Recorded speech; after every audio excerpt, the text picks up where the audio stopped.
मुंबई महापालिका निवडणुकीच्या रणधुमाळीला सुरुवात झालेली आहे। अनेक प्रभागात बंडखोरांना व्यसन घालण्यात राजकीय पक्षांना यश आलेलं आहे। मात्र आदित्य ठाकरेंच्या वरळी मतदारसंघातील बंडखोरी कायम आहे।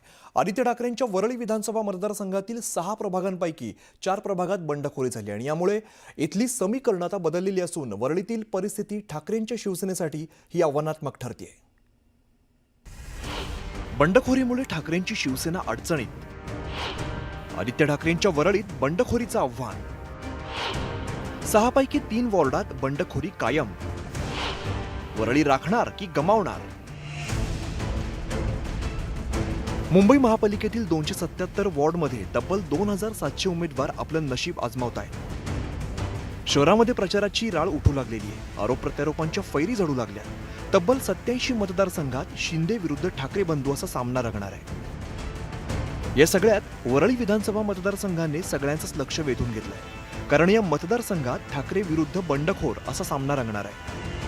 मोठ्या प्रमाणावरती बंडखोरी झाल्यामुळे आदित्य ठाकरेंच्या या बालेकिल्ल्याकडे सगळ्यांचंच लक्ष लागलंय।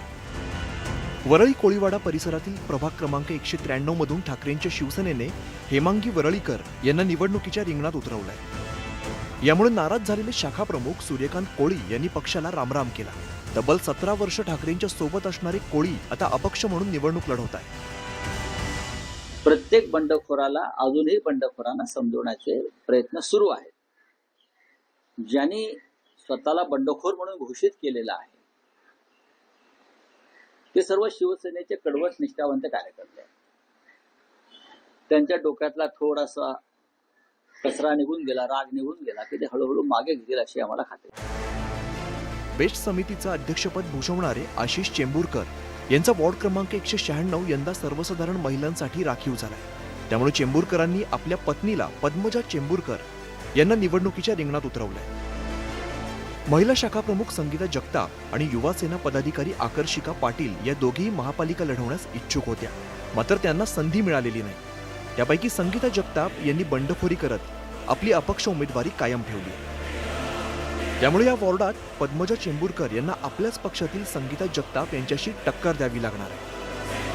मग हे तर 2022 पासून आमच्याच पक्षातले घेऊन आमच्याच बोडक्यावर बसवण्याचा प्रयत्न करतायत। मग 2022 नंतर ह्याच गोष्टी ह्या महाराष्ट्रात चालले की आता लोक दाखवतील ना। यंदा मुंबई महापालिका निवडणुकीत ठाकरे बंधू एकत्र आल्यामुळे काही वॉर्ड मनसेलाही देण्यात आले। वरळीतील 197 क्रमांकाच्या वॉर्डमध्ये मनसेच्या रचना साळवी यांना उमेदवारी देण्यात आली आहे। त्यांच्या विरोधात एकेकाळी वरळीत शिवसेनेचा आवाज बुलंद करणारे माजी नगरसेवक परशुराम देसाई यांच्या पत्नी श्रावणी देसाई यांनी बंडखोरी केली आहे। समजूत काढून सुद्धा श्रावणी देसाई यांनी आपला अपक्ष अर्ज मागे घेतलेला नाहीये। वरळी मतदारसंघ कायमच शिवसेनेचा हक्काचा मतदारसंघ राहिला।